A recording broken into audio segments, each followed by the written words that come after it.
I only need... Esta reunião está sendo gravada. Okay.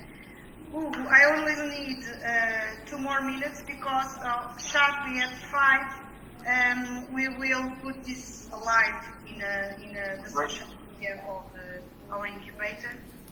It is not a problem to you, of course. No, not at all. But it's extremely important to share this with other people because we can learn a lot with your experiences in different fields. So for us and for the sake of our students and so on, it's of extremely importance to share this. I guess that it's already being shared at the moment.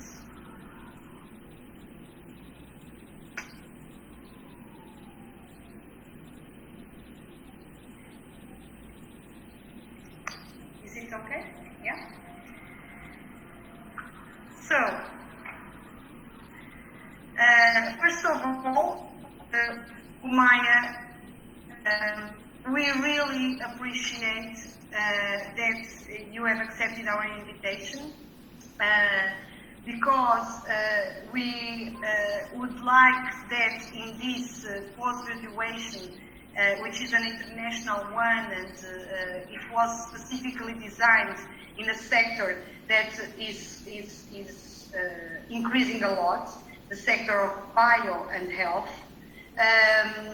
And we think that for the sake of this sector, there was a blank space that needed to have a strong support in terms of spurring entrepreneurial and innovative capacities of people that are involved in the sector.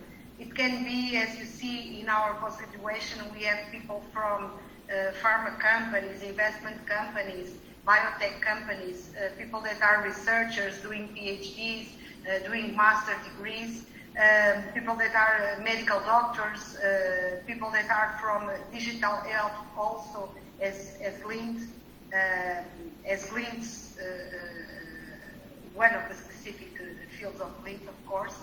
And that is why we tried to, and we are trying to bring to the students a set of specific cases for people from different backgrounds and different types of fields.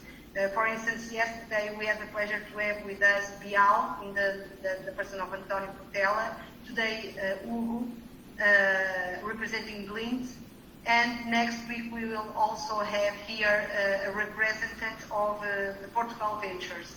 So we have different sets of specific case studies to present, and what is the best way of presenting cases than having the people, the right people that are leading the cases. The best way is for us to have them on board, to invite them and to take them with us in order for us to be able to ask questions, raise comments, observations, doubts, and so on. So I will start to introduce Glint and to introduce also a little bit on Hugo Maia. So Glint, what is Glint? Glint is a huge company at the moment. Glint is Global Intelligent Technologies. Is a multinational technology and consulting company and is listed on Euronext. In 2019, Glint's turnover was approximately of 92 million euros. And Glint has more than 1,100 employees operating from 11 geographies in 4 major countries: in Portugal, in Spain, Angola, and Brazil. With more than 20 years of experience, Glint are leaders in consulting and technological services in health, their solutions being used in more than 200 hospitals and clinics. In the pharmacy sector, more than 4,000 pharmacies in the Iberian Peninsula use the management software supported by Glint, which also offers a much broader portfolio that encompasses the design and projection of store space, automation, infrastructure, consumables, among others. In the sector of financial services, telecommunications, and public administration, Glint operates in the largest and most competitive public and private entities in several countries in Europe, executing highly complex transformational projects and application and infrastructure management services. Glint is a family-owned and operated business. So we have here today to represent Glint, Hugo Maia. Hugo Maia is the Innovation Director at Glint. He's an experienced business development manager with a demonstrated history of working in the health and pharmaceutical industry. Glintt Inov is an innovation hub that aims to support the development of new and disruptive solutions to the complex challenges facing the health sector. The goal is to develop innovation using technology and new business models targeting the health ecosystems with the aim of improving the quality of life of population in a sustainable way. This innovation hub is composed of initiatives and tools created to foster innovation and also entrepreneurship. As a result of the focus on excellence, their significant investment in R&D, the many partnerships they have established with leading universities, and their participation in several international consortiums, with all this focus, they achieved a remarkable intellectual property portfolio. So, Hugo, I would like to share the floor with you in order for you to share with us your presentation. I guess you have a specific one. And please, the floor is yours. After that, I would like to invite the students to comment, to ask, to be part of this chat. Okay, first of all, good afternoon. Many thanks, Dina, for the introduction. I think you have covered almost half of my slides, so I'm going to have an easy job doing the rest of them. So my name is Hugo Maia. I'm a pharmacist. I graduated from the Faculty of Pharmacy in the University of Coimbra. I'm 42. I'm a father of two and a husband of just one. And today I'm currently the Innovation Director at Glint. So I'm going to share with you a little bit about our corporate innovation hub. So innovating inside a big company is not an easy task. It's very complicated because most of our work or business lines, they are very occupied in trying to deliver the right products and the products that we negotiate and that we sell to our clients. So this is something that happens constantly, trying to reach to people and trying to make them see and work a little bit on the innovation issues and projects is 100% daily task.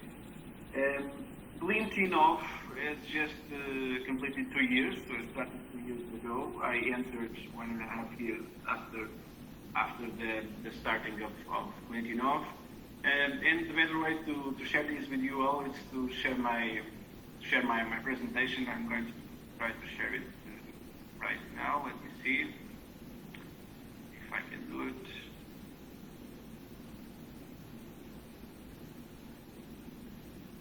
Okay.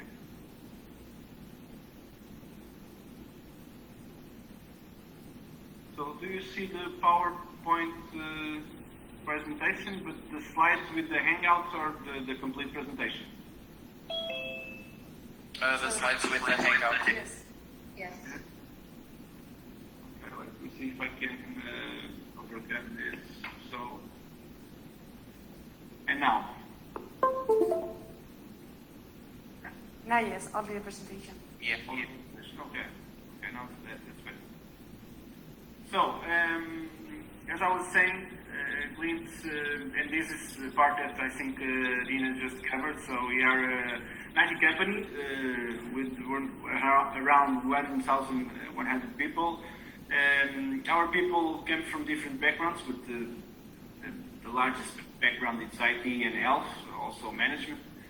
And we belong, this is something that I think Dina didn't mention, we belong to a professional and business group that is associated with ANF. ANF, it's the National Association of Pharmacists, that over the last 40 years built an enterprise group with companies from market intelligence, pharmaceutical distribution, medical care, financial, and ultimately Glint in the innovation and technology side. Our organization is from a matrix kind of chart. So we have our markets, we have our offerings, we operate under different geographies and different product offers, and innovation is right in the middle. It has been a cross-market business unit.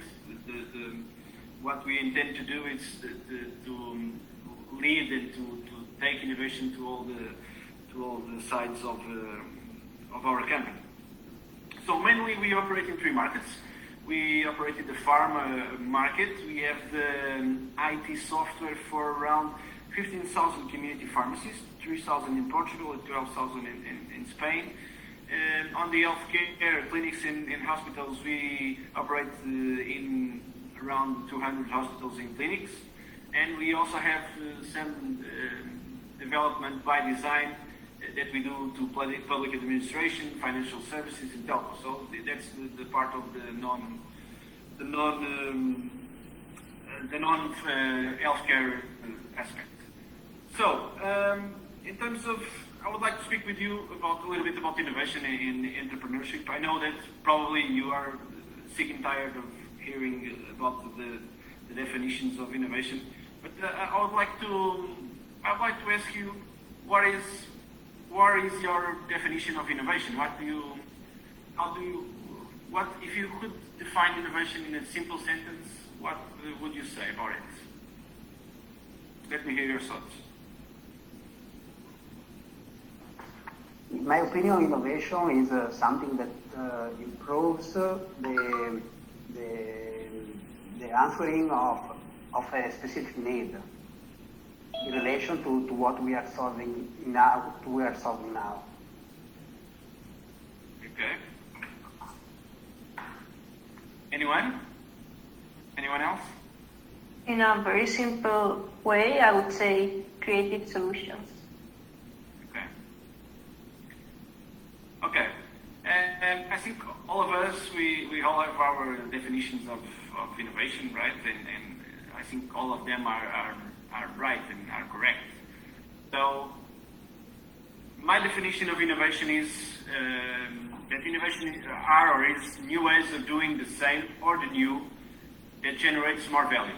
So it's a way that people, it's all the things that we do that can generate value in a different way and brings us new forms of looking at products, at brands and everything.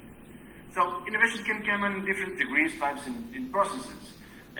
In terms of types of innovation, you can have innovation in the way you offer products, in the business model, in the process of doing that product, in the customer engagement, how do you engage your customers? So that's another way of getting innovation done.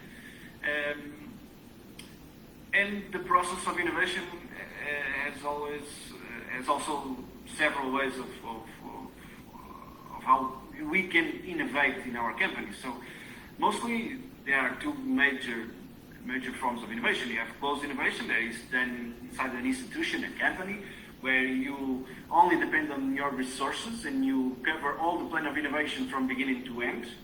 And you have an open innovation where you can collaborate with external institutions, external people, internal ideas.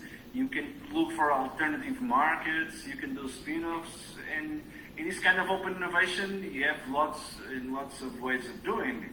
You have like crowdsourcing, we have co-creation, market research, customer feedback, cross-industry, venture innovation, and today a very common and very spoken type of innovation is social innovation, that any one of us can do it. So we all can contribute to do some social innovation. In terms of degrees of innovation, I think one of this main frame or this framework, it crosses two axes between the technology newness of the kind of innovation that we are working in and the impact that new innovation or idea or new technology newness has on the market. So we all are always trying to aim for the disruptive innovation, that is innovation that where you use the most technology advancements to try to create a big impact on the market. But there are also other forms like incremental innovation or sustaining innovation or radical innovation. Incremental innovation is the kind of innovation where you get some new improvements with the same technology. So you try to continuously vary your product. So, and that's also a very interesting form of innovation when you look at things that work and that they work good in a good way, and you still ask yourself, can I make this work a little bit better? So that's also interesting. I put some remarks in the end of the slides about the American scholar Clayton M. Christensen. He was the father of the disruptive innovation theory. I think he has very interesting concepts. You probably have already heard about him in this course. He just recently passed away, I think 2 years ago or 1 year ago. So I think there is no shortage of ideas and innovations in the world. The challenge with the innovation is to introduce this in a successful way, the market, and earn money in this process. Innovation is important for several reasons. I just mentioned 4 here, but there are lots of reasons why we should innovate. One of the most important ones is really we should do things in a way we can reduce waste and provoke less environmental damage, but also innovation today is the way that the businesses can differentiate themselves from their competitors and the way that businesses thrive. So, okay, so entrepreneurship. Entrepreneurship, I would ask for you for another definition, but I think that entrepreneurship it's a little different than the definition of innovation. I think all of us, we are all entrepreneurs. That's my opinion. The only difference is that some of us are successful on being entrepreneurs and others are less successful in the process. In this definition, I really like the definition of Mr. Reid Hoffman. He says that an entrepreneur is someone who jumps off a cliff and builds a plane on the way down. And I think that's very interesting. I would add that just a little thing that it's that an entrepreneur is someone who jumps off a cliff and builds a plane on the way down and still can earn money in the process. I think that's very interesting. So if I would ask you, if you want to be really an entrepreneur, how would you do? How would be your process? Does it really is a process of?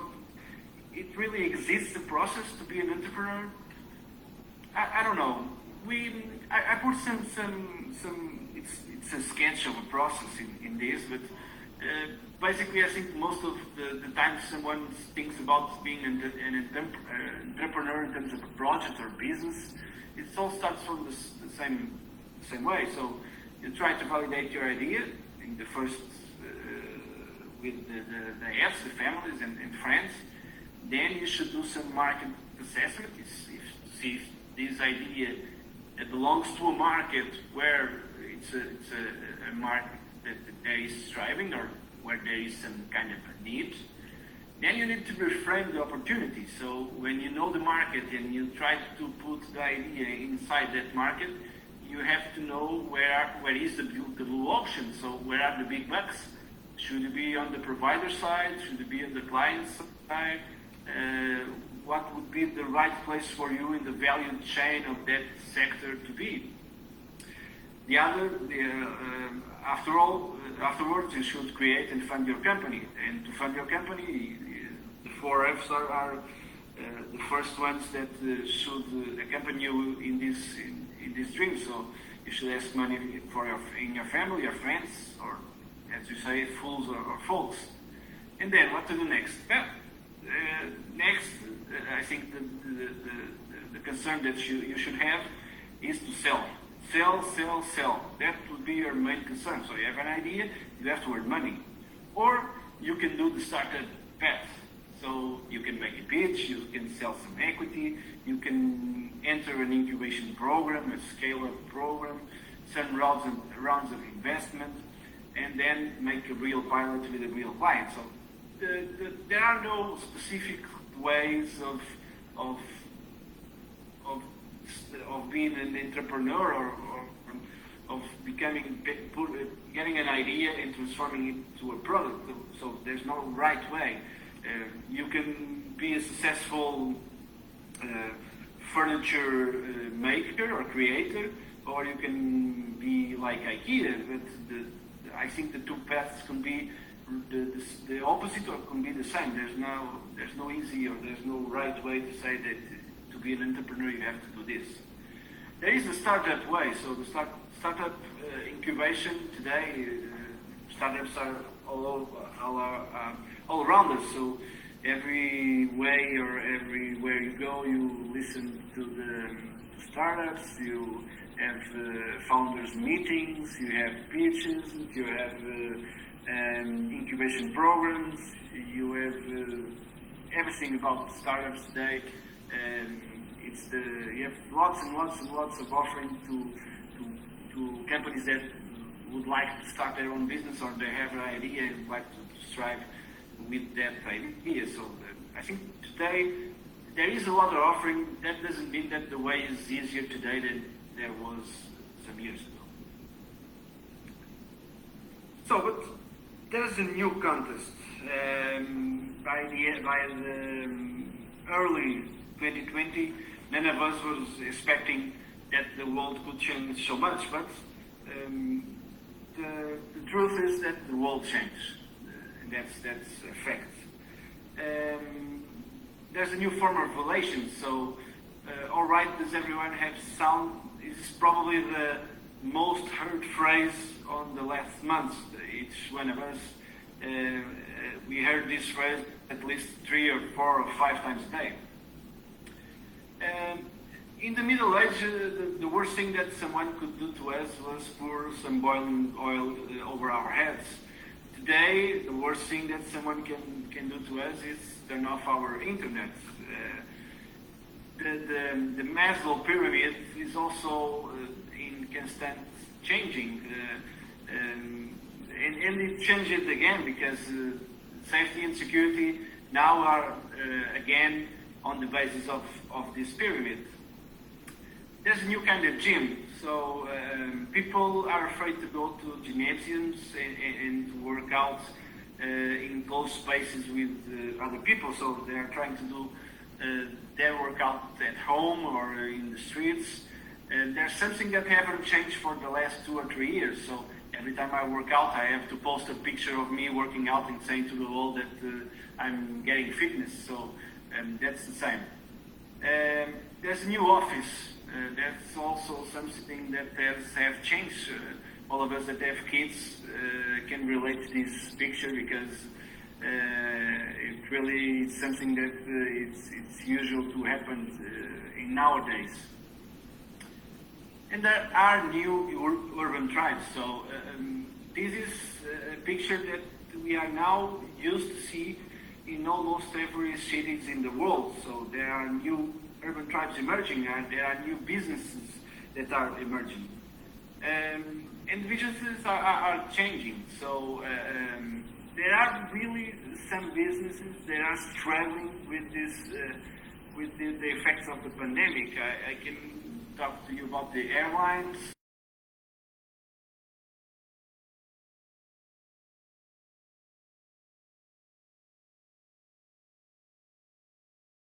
Really changing around the world in terms of businesses. On the other hand, there are some businesses that are striving. like Amazon that just announced that they tripled their profits with the pandemic, or Disney. Disney, for instance, is struggling with their theme parks, but have found a new way of income with Disney Plus and with the pay-per-view channels, or Netflix, where you can see growth on the Netflix paid subscribers with the surging of the pandemic. In Uber, you can see a shift between the decrease in mobility usage or the delivery usage that is happening with Uber. So this contest means that innovation has changed. What kind of trends should we be looking at? So, well, I think the technological trends are really the same. They have not changed so much. We are still talking about robotics. We are still talking about multi-experience. We are still talking about human augmentation, big data, AI, autonomous things. So this is still the same. The truth is that the technology is getting better, it's getting more integrated, it's getting more accessible by the day. Just think a little bit, or just think a moment about the concept of this pandemic. If it had happened 20 years ago, should we have the same ability to respond to it the way that we did? What do you think about it? No, I'm sure no. So one of the things that really we can see is that we are really better prepared now than ever. So the IDC report says that the next few years there is going to be a growth in the investment of IT in several sectors like health, retail, media, and banking. I think these numbers are really just a little bit under the best provisions because that investment is happening just right now. The UA long-term budget was just approved this week. The UA Commission just approved 1.8 billion euros in the multi-annual financial framework. And all the trends point toward the facilitation of the innovation process, especially in three areas: sustainability, digital transformation, and capacitation. So the next framework of financial incentives from the European Commission are going to be on these three pillars. And there are some European strategic value chains that they have been pursuing, like the lower the dependency of the European Union for foreign markets, the green and autonomous and connected vehicles, smart health. So smart health is appearing on the top of every priority in terms of innovation. The Internet of Things on an industrial level, cybersecurity, hydrogen technology and systems, industry with reduced CO2 emissions, and the European data strategy. That is something that would help us get a breakthrough in terms of the cross-information of areas. The thing is that the new normal is collaborative. Collaborative innovation is this when different organizations and resources or knowledge or platforms try to achieve a result more efficiently. And I would like to share with you the two more recent and relevant cases of collaborative innovation that I am known of. One of these is a collaborative open innovation social movement that was Tech for COVID-19.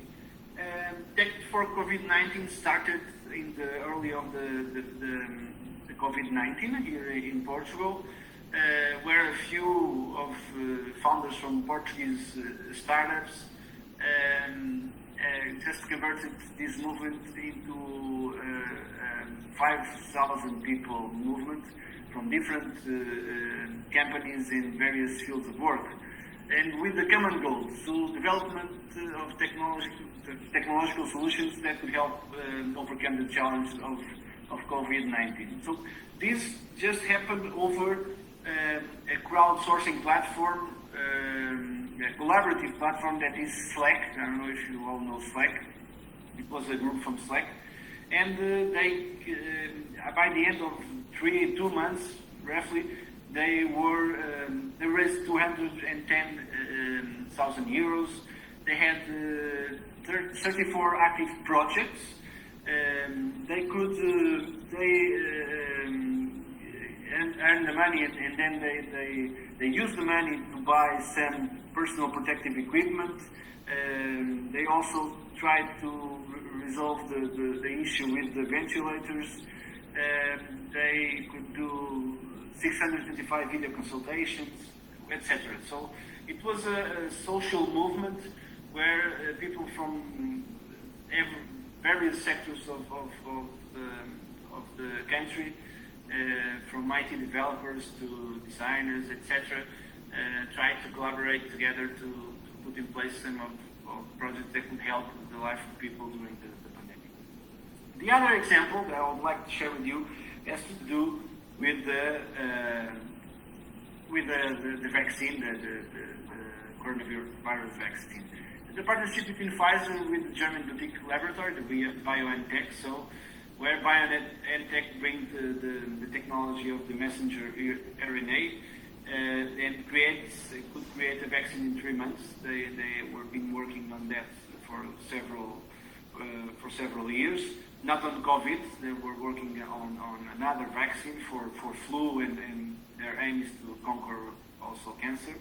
And Pfizer that added their development experience to scale up all the production. So these are two of the good examples I think we should pursue in terms of collaborative open innovation and the good things that we can do with it.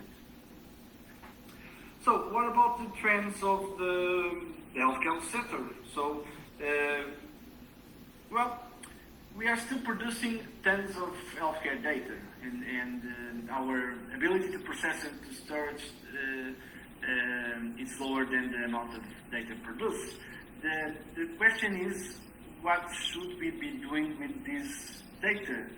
Because we are gathering it, but we are probably not using it the best way we could. One of the things that the value chains that the European Commission is trying to resolve is this one. It's the possibility for us to use this data to get some insightful information and to overcome some burdens. Sensors and IoT are getting better, so our ability to measure everything in a continuous way. So the next innovations in digital health market will come from the development of these new and improved monitoring sensors, the ability to measure everything in a continuous way for a long time period, and the replacement of bulky and impractical equipment by small equipments and non-invasive equipment. So this is one big trend. We are also witnessing the massification of digital health, or e-health, or m-health. So in 2017 there were around 320,000 apps on this theme of health and healthy living and medicine. There were 84,000 programmers and $5.4 billion of investment in startups in this digital area. So, and this is growing by the year. This is something that seems to stay. We are also witnessing the cross-market and usual players. So the IT companies, the technology companies are dominating the health stage. This is reality. So Amazon, PillPack, Babylon, all of these companies are today entering in the healthcare sectors.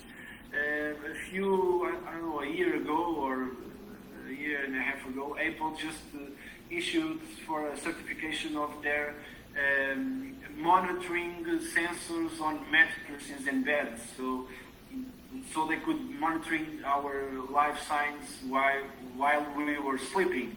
So this is something that really it's a player or it's a stakeholder that getting better, bigger, and more relevant in terms of the healthcare sector. I brought to you some of the a report from McKinsey that I found very interesting, with some top promising innovations. They say that by the end of 2040, these new technologies could reduce the total of burden of disease by 10%. Just take many time with this, but I'm going to show you these 10 innovations that I found very interesting. So, the first one has to do with the genetic modification of the malaria-carrying mosquitoes. Malaria is still one of the biggest burdens in terms of illness in the world, and this could be very interesting. So we could stop the propagating of the malaria through the mosquitoes. The second one is it's about next generation pharmaceuticals. We just found a class of small molecules, senolytics, that that have implications in terms of the delaying of the occurrence of the age-related diseases, which is very interesting. Cellular therapy and regenerative medicines in terms of the treatment of cancer, advanced surgical procedures, try to make suspended animation for severe trauma patients, so the surgeons and the doctors could work in the period of time and in the time window, a big time window for some severe trauma. Electroceuticals, so implantable microchips that have the ability to mitigate the chronic pain. Robotics and prosthetics, I think that's something that we are already seeing happening, but there's going to be a next generation of exoskeletons and mobility support. Digital therapies, so we are talking about digital health, e-health, powered by artificial intelligence that can retrieve the data from the patient and their behavior, and can help them adopt healthy behaviors through gamification and other forms of engagement. Also, the tech-enabled care delivery, so multi-channel care delivery.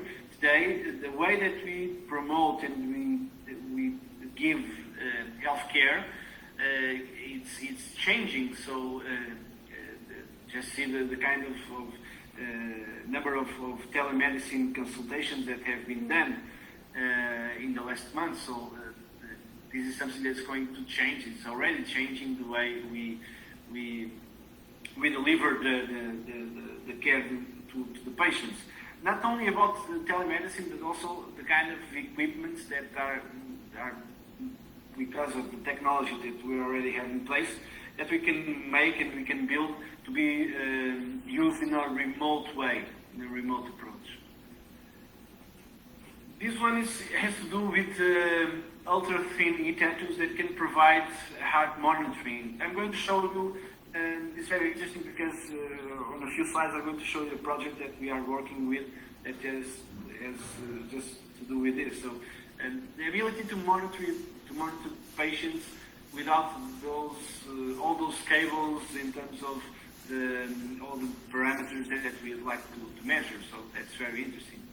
And the innovative vaccines. This example is a vaccine that can bind to blood cholesterol and degrade it. So think about the vaccine that contains the cholesterol of a person. So it's very interesting.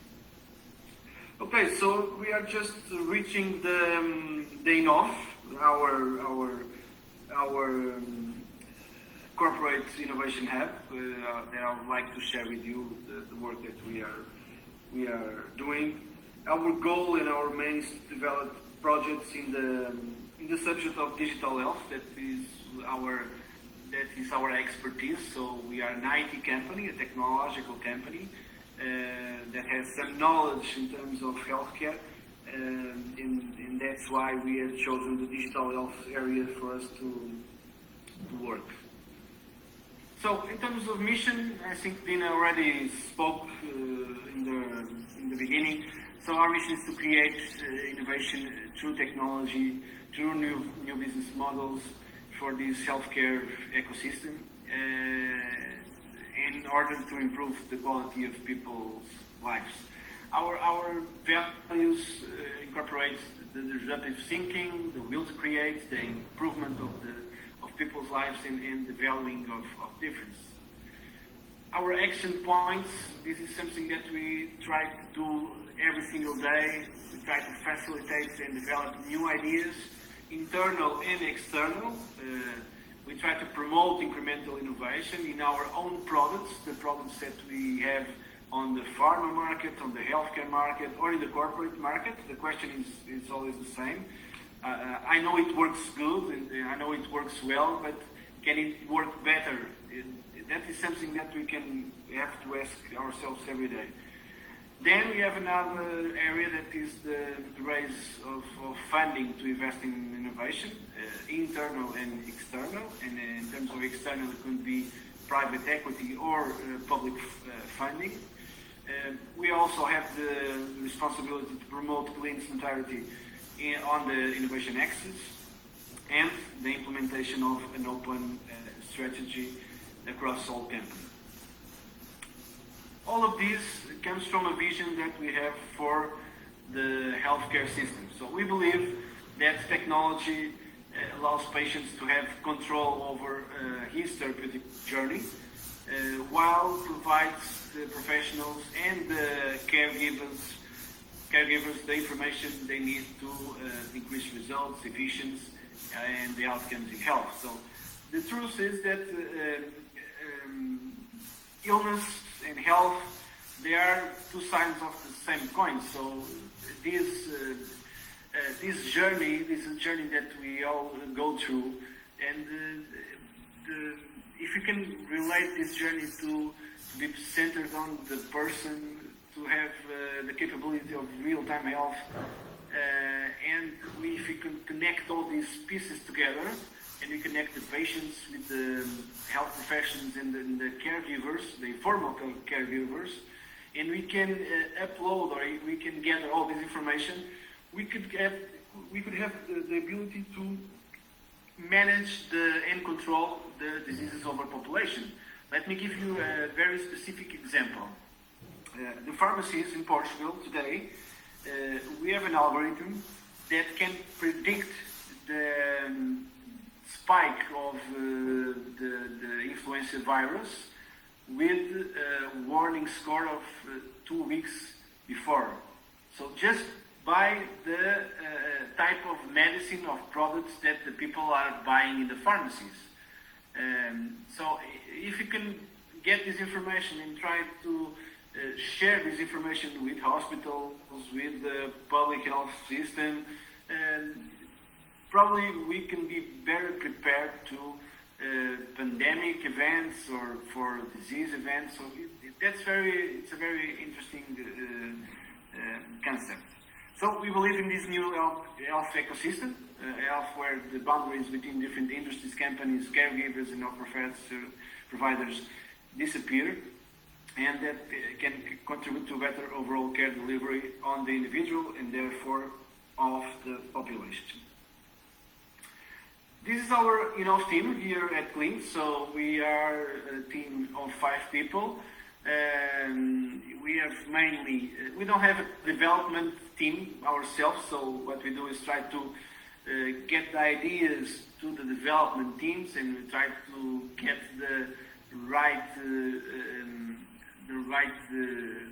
materials, the right needs to put the ideas into place and to get the ideas to products. That's our main goal. We have an area of product management.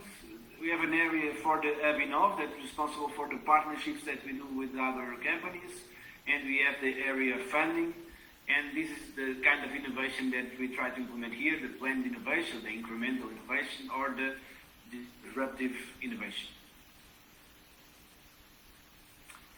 In terms of our achievements, from the past 2 years, we have already invested around 3.5 million in innovation projects. We have around 30 people that are working on these projects. We have 46 ideas that we have gathered and that we try to transform into projects. 1/3 of these really got to the project phase. We have around 50 partners, and today we have 6 active projects that we are developing. This is our innovation model, or our innovation funnel. So we try to relate ourselves with several number of entities like partners, universities, providers, technological partners, healthcare partners, startups, and we build everything from the ideation phase to the pilot phase. But between phases, we try to get some new ideas, some new efforts, and some new collaborations. And on all this process, this is a living process. We can decide to invest more, to quit the investment, to derivate this project to a whole new different project. But the objective is really to go to the end and try to make a spin-off, or in terms of our portfolio, or integrate into our portfolio of Glint. We are running two innovation programs. One of these is the 365 Idea Spot, where it's a platform that it's open all year round. We try to challenge our workers, our colleagues, and our partners with different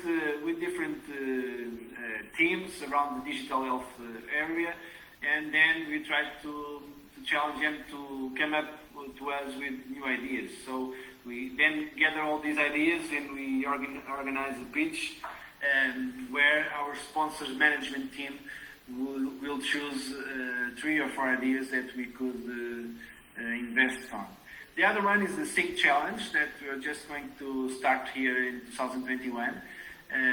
The objective is to work with startups in the digital area sector, and our main goal is to deliver the possibility for these startups to make a pilot in a real client, so for 6 months.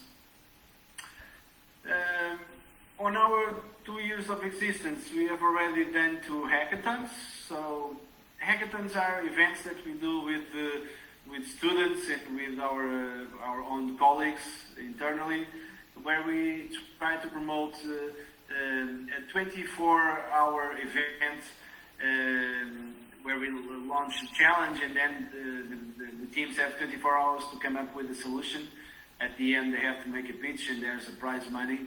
And this is also a good way for us to get some new ideas about some specific challenges, and once again related with the theme of digital health. So this is something that we are going to do on a regular basis. In 2019, we gather all the people in a closed space. In 2020, as you can see, it was already done by an hybrid event and a remote event. This is our portfolio matrix that we always accompany. Tries to relate our own investment, Glint investment in the projects, and the time horizon for business impact. We have projects that already have been cancelled. We have projects that are waiting for funding. Others that are prototypes that are on hold. We have those 6 projects that are on development phase. And we have already 2 projects that are on the product phase, that are on go-to-market. Those are the green ones. So these 2, we decided to integrate them in our portfolio. But one of the next projects, probably we're going to make a spin-off of it, and it's a startup that it's just started, has just been founded. We are going to invest in it, and it's going to make they are going to make their own way. So just a quick look at 2 or 3 specific projects that we are working in. This is the project EVA. This is the one that I was speaking to you that probably is going to be a spin-off of Glint. It's a virtual assistant for healthcare IT systems. It's very interesting because It started on our 2019 hackathon.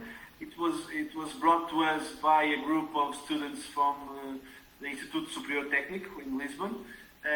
They won the event, and we decided to invest in this idea. So today, this idea is being developed inside Glint. After we have an MVP, we are going to give this MVP to the startup that is going to make its own way, and we are going to integrate this MVP in our own products. It's going to be delivered in January 2021. Another project is a gamification management platform for diabetes. This is already on piloting on pharmacies. So we are making the platform that started with the pharmacist, the caregiver, and the patients. The idea is to be used by type 1 diabetes, so for young children. The next phase is going to be the involvement of associations and the physicians that are accompanying these people.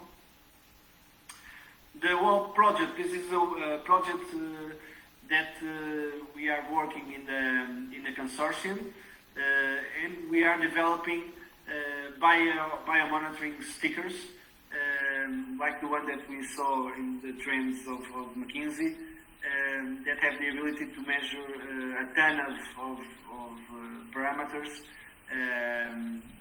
without the need of cabling around the patient. We have a public funding R&D track record, so these are several projects that we have already won and developed. And this last one is a recent project that we are waiting for the decision the final decision in terms of the acceptance of the project. It was a funding project of the P2020 and also by the European Union, and it's end-to-end and intelligent platform for health management. Basically, this project tries to materialize our healthcare vision, so to construct a centered model on the citizen in terms of the healthcare assistance. It has several clinical decision support tools. We want to develop the ability to monitor and share real-time information about the conditions or the parameters of a patient, and the objective is also to integrate the data generated by several health tools. So we have, I think we have reached the end of my presentation. I hope it was interesting enough for you. But before we enter the phase of discussion in the Q&A, I would like to share with you our vision for the 2021 year, and hopefully also introduce to you the people that are working with us in these innovation projects.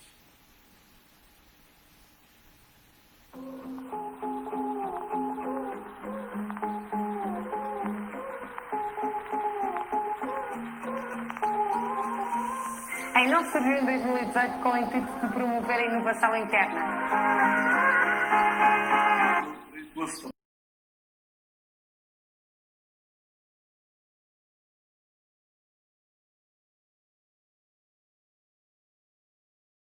Surgiu em 2018 com o intuito de promover a inovação interna. Para 2021 temos 3 objetivos.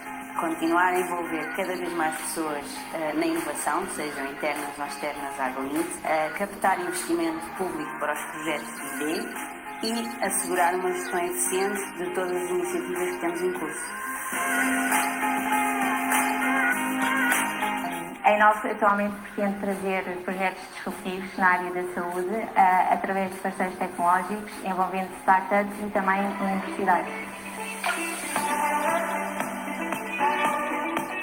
A Inov tem a sua atividade centrada em 3 eixos: gestão de projetos,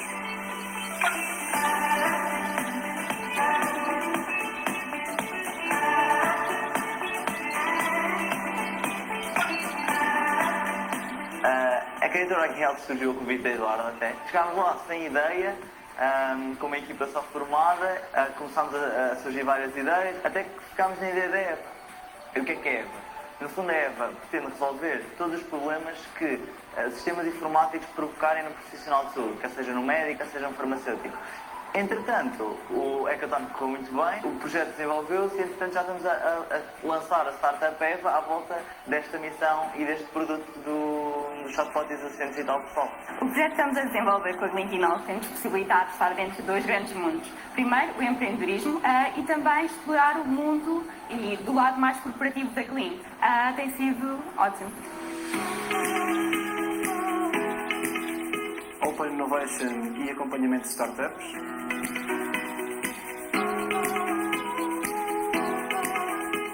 A Fractal Mind foi desafiada pela Glint a introduzir gamificação num dos seus domínios, nomeadamente na relação entre o paciente com diabetes e a farmácia, que vai ser um projeto que nos vai dar muito gozo e para a frente. Na continuidade do projeto Game for Life, ficámos muito atentos a esta área da saúde e também ao que era a atividade normal da Glint. Isso fez com que nos dessem a conhecer aquilo que é o programa EDI, porque era uma área em que nós queríamos entrar já há algum tempo, nomeadamente do Big Data, do Machine Learning, da inteligência artificial, para enriquecer as nossas soluções de gamificação com essas valências, e este programa EDI vai ser o palco perfeito para o fazermos. E apoio no acesso a financiamento.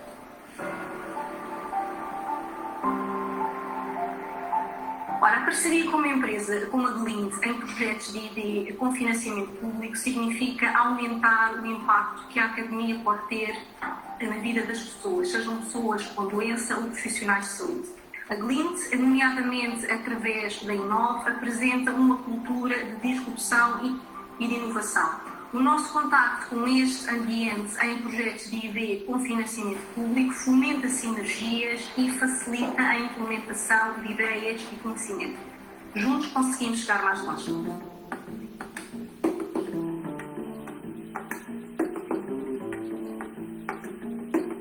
A missão da Inov é simples, mas desafiante.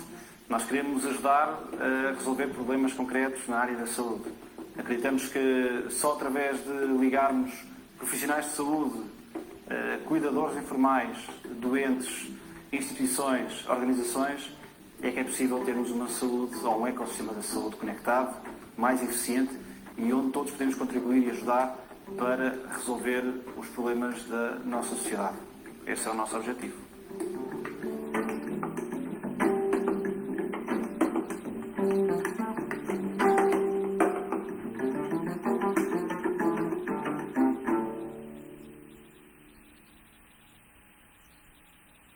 Okay, so I hope it was interesting enough, and I'm at your disposal for any questions or remarks that you would like to say. Thank you, Hugo. Thanks a lot for the great class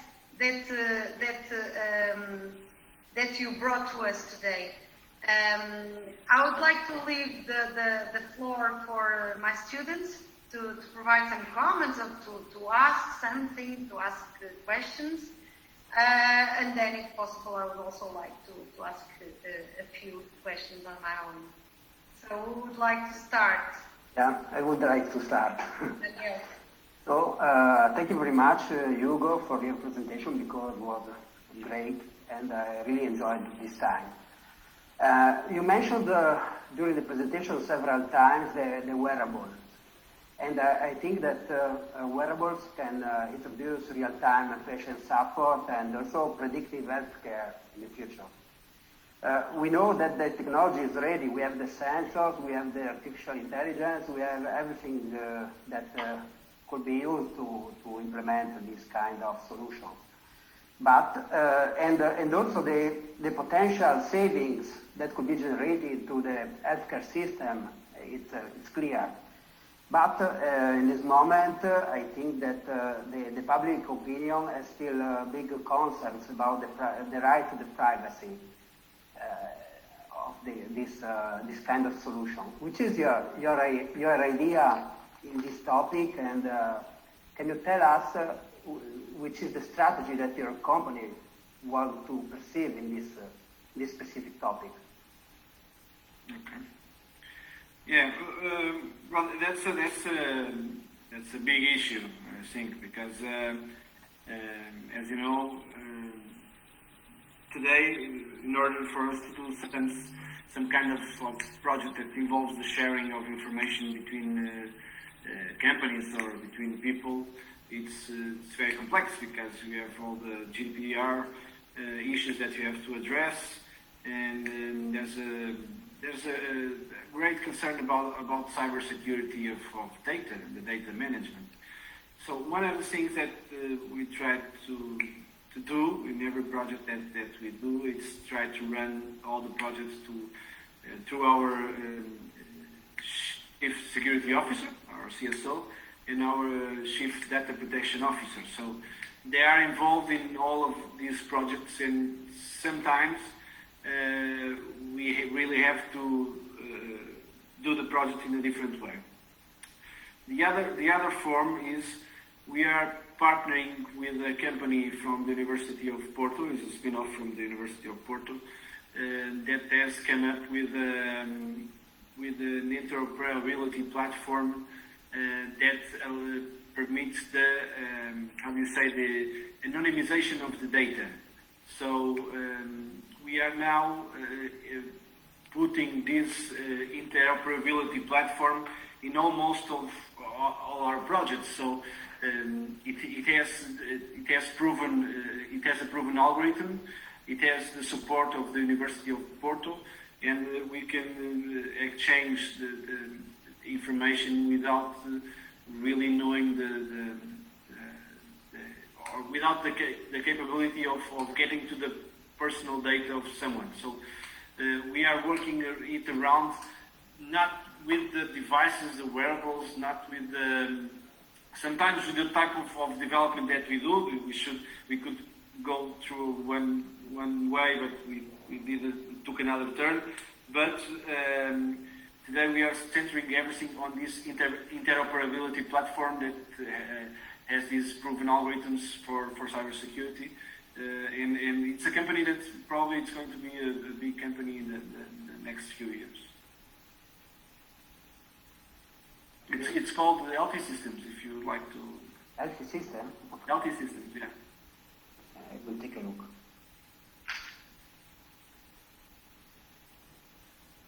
Okay, any more questions? Well, I have one. Well, first of all, thank you so much for your time and your presentation. It was really good and important for us. I was wondering if your project of the Game for Health, Game for Life, Game for Life, which is for diabetes, right? Yes. Have you thought on the possibility to adapt those kind of approach to neurological disorders? Because there's a huge gap between the time that the patients need to be with the clinician and when they really are capable to reach the clinician. So I don't know if it's possible or if you have something in mind about it.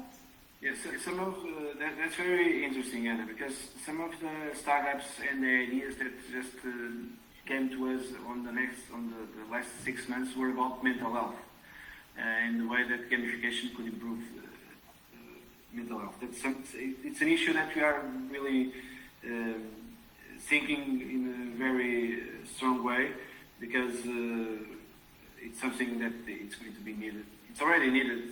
The way that we are addressing all this pandemic and everything. But in terms of the Game for Life, Game for Life can be adapted to this kind of diseases or this kind of illness because in the beginning when we start developing it, it wasn't for a specific disease.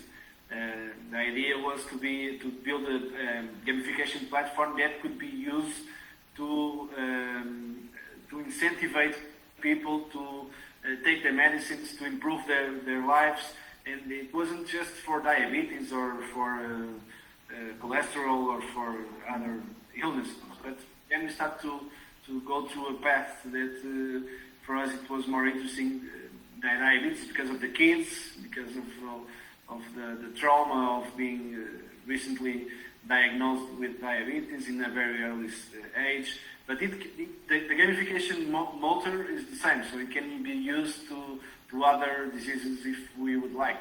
So that's interesting. Thank you. It's very important because I think it should be on the two ways. The doctor reach the patient and the patient reach the doctor, but we need to make this attractive for the patient. Otherwise, they are already feeling bad, and if you give them more work and dedication, they won't do it. So this is maybe a way to reinforce that they should have their medication on time, they should contact the doctors and things like that. Small things that can actually improve a lot the course of their disease. Thank you so much again. Okay, thank you. Anyone else? Yes, I have one question. So, how are you thinking for bringing more health professionals for this ecosystem? I'm asking this because I'm a medical student, and what I saw is that we have a lot of engineers and biomedicals that are interested in innovation and doing things, but they don't have the really view what is the problems in the hospital, for example, and what are the real problems in health. And we have a lot of problems. For example, I have one big idea. This is a really big idea, but to solve this problem and to do this idea, probably I will need to solve another problem first to implement this idea. And the people that want to innovate don't have these knowledge because they don't are in the hospital. They don't know what are the real problems. And what I think we need in this moment is to bring more health professionals, medicines, nurses, to this ecosystem of innovation and to cooperate with engineers, because we can have engineers doing things, but if they don't go to the hospital to see what are the problems and don't communicate with doctors, we can go for a good place. We need this vision of the people. And my question is, how do you think we can do that to bring doctors and engineers to cooperate? Yeah. That's a very interesting question that Dolores is asking. I agree with you. We need more healthcare professionals in this kind of innovation ecosystem. That's the fact. What we try to do is all the hackathons that we are developing, we always count with several teams from medicine universities and several teams from nursing schools. That's one of the ways. The other way is how we are interacting with our clients from the hospitals, because we have software. Most of the Portuguese hospitals have software from Glint running in their facilities. So we are now trying to work with them in a more closer way and try to ask them to tell us what kind of innovations or what kind of issues should be addressed in next releases or in the next products. It's a work in progress, because just for you to, we work with several people, from pharmacists to nurses to physicians, in terms of getting their opinion on the products, on the developments, etc. But just recently, we had our first chief medical officer in Glint. So Glint is a company that until next year didn't have a chief medical officer that could run over the developments that we are doing and the ways that we think that the program should be run and the path that we should be covering. So this is something that with time we are bringing people from the healthcare sector more and more into our own development phases. We just did the opposite way. We started to do the opposite way. Also, that is, we would go to the hospitals, to the pharmacies, to But now we are doing the opposite way. We are bringing the people to our development groups and to get the feedback directly from them. And that's one way. The other way is to promote the interaction of the students with our own incubation programs. That's very interesting. One of the things, we have lots of interactions with students, as I was saying. One very interesting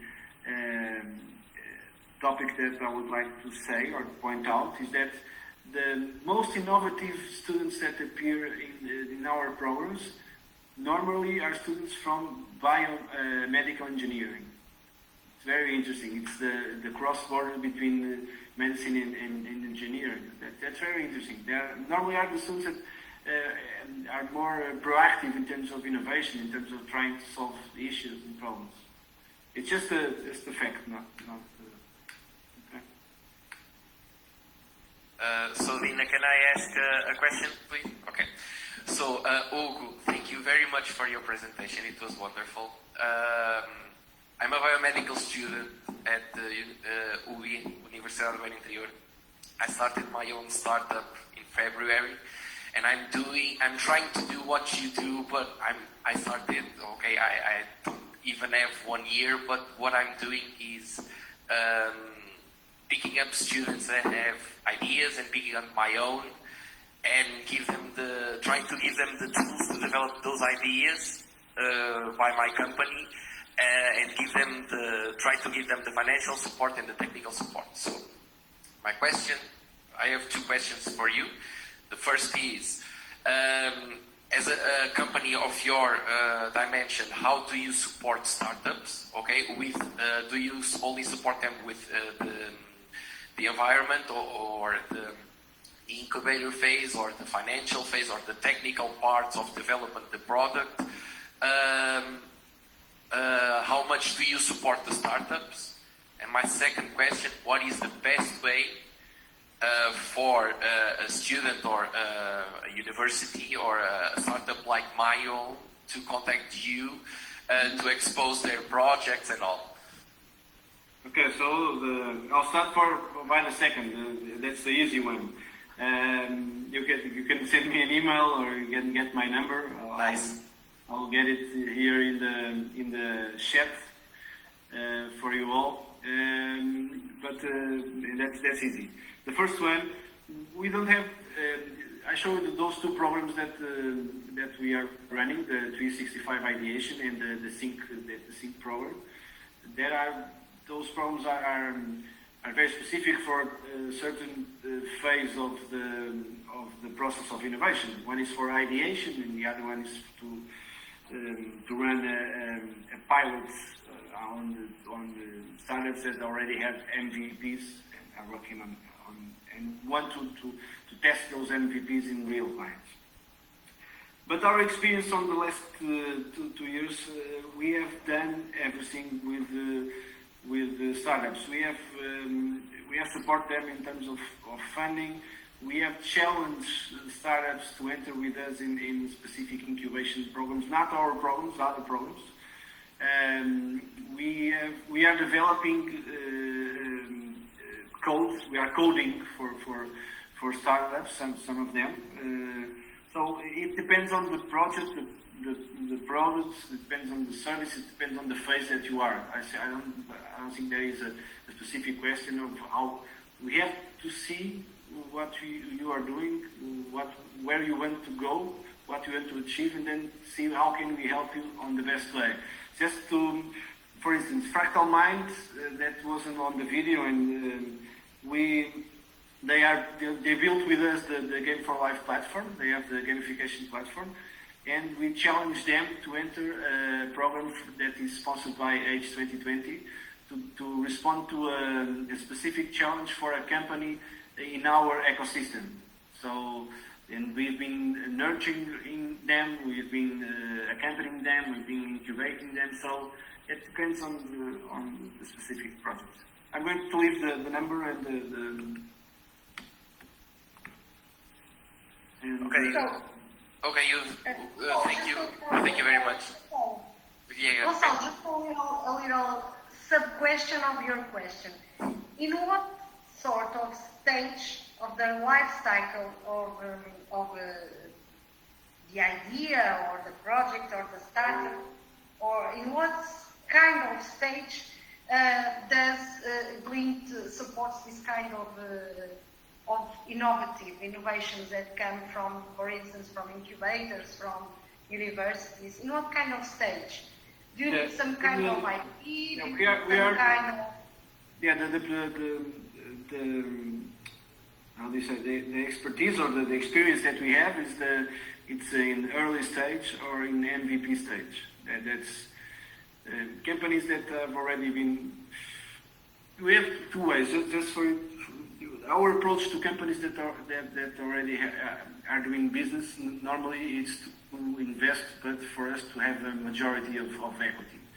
So we buy the companies. But I'm talking about companies that already have a product, that already have clients, and that's the way. Companies that or startups that are really starting, that want to validate an MVP or a prototype or a pilot, that's where we like to work with them. I think that's where we can help them modulate their products to go to meet the expectations of the clients or the future clients, and to really make an impact in the healthcare sector. That is our main goal. Yeah. That's the two approaches that we normally have. Gonçalo, can I ask one more question? Go ahead. You showed us your open innovation funnel. Yeah. At the end of the funnel, you told us that sometimes there is a spin-off or a startup that is created, and it begins from a flow from a set of universities and other partners that you showed in the beginning of the funnel. What do you do? Because we were talking about IP issues in this module today. How do you manage the IP rights here? What is the IP strategy of Glint regarding this flow of ideas and projects that come from universities? How do you manage this? We are just experiencing the first spin-off in terms of our ideation process. As you saw, our first two projects, we incorporate them in our portfolio, those ones that were on green. But today, the startup EVA, we're going to promote the building of a spin-off of that startup. So we are going to invest some equity, around 10-20%, not more. What we are thinking on doing in terms of this kind of spin-offs, the property of the ID that is being built should and always be from the company itself. So the spin-off should have own and the rights to use and dispose of the intellectual property that was produced. But what we are trying to negotiate with this startup is the right to use that intellectual property in our own products. Not new products or new offering. No. We have the right to use that intellectual property in our own products, the product that we have for the pharmacies, the product that we have for the hospitals, but only in those ones, the product that already exists. But the IP property, it's from the company itself. The company has all the rights to use it. That's the way that we are seeing how to do the approach with them. Okay. And I have also I have more questions, but I have another one which is related with the focus on the patient that you mentioned a lot, the patient centricity focus. I heard that you co-create a lot with the stakeholders involved in the process. With hospitals, you have now a chief medical officer inside, with students, with academics, with other companies. But how do you hear the patients? What kind of co-creation processes with the final user of the process do you used to do inside Glint? From the start of the projects, for instance, the Game for Life project, we involved the how do you say it in English, the Young Diabetics National Association from the beginning. So the design was made according to the needs that they identified. We made some focus group. It was very interesting because we spoke with people that are diabetics, and sometimes you think that some of them could have some kind of issues talking about the disease, but they were all very, how do you say, have a frontal approach to the disease, and they help us a lot in terms of the design of the process. And now they are piloting, the people that are piloting this project, that we are running the project in 5 pharmacies, that each one is accompanying with one kid, one diabetic kid, and the informal caregiver. They are all kids that belong to this association, so it's very interesting. So we try to involve the patients right from the beginning. That's you told us something about 2021, but for this bunch of guys that are creators, inventors, researchers, and so on, what kind of scenarios do you see Glint involved in, I don't know, the next 5 years? What kind of challenges? Because I see that Glint is extremely involved in the fields of, I don't know, telemedicine, remote monitoring of the patients, home hospitalization, games for health. Where do you see Glint go? What kind of challenges? Yeah, I think one of the biggest challenges is something that we don't see. It's not very appealing, but has to do with the interoperability of all these softwares, frameworks, and devices that we are building. Because technology is something, as you saw, that is emerging every day. Every day you have a new technology, every day you have a new program, every day you have new ways of doing things. So I think one of the things that we are trying to resolve here is really to create a big interoperability platform for healthcare. That is an issue. We'd like to own that platform in that space. The other one has to do with the data. As you saw, we produce tons and tons and tons of data. We don't use it. As I was saying, the example for the pharmacies,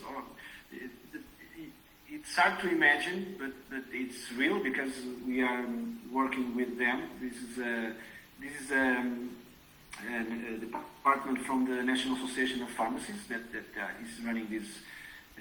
We have data scientists, we have mathematicians, and several people that they are just looking for the type of products that are being sold in the pharmacies, and we have the information from all the pharmacies in the country.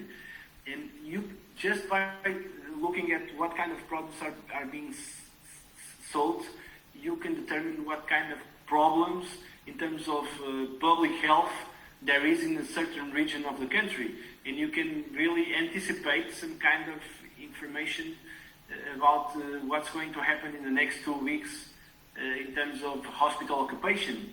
What kind of physicians, what kind of services do I have to prepare myself in my clinic or in my hospital for the next 2 weeks for something that it's already happening in the pharmacy? Because if you think it's very understandable.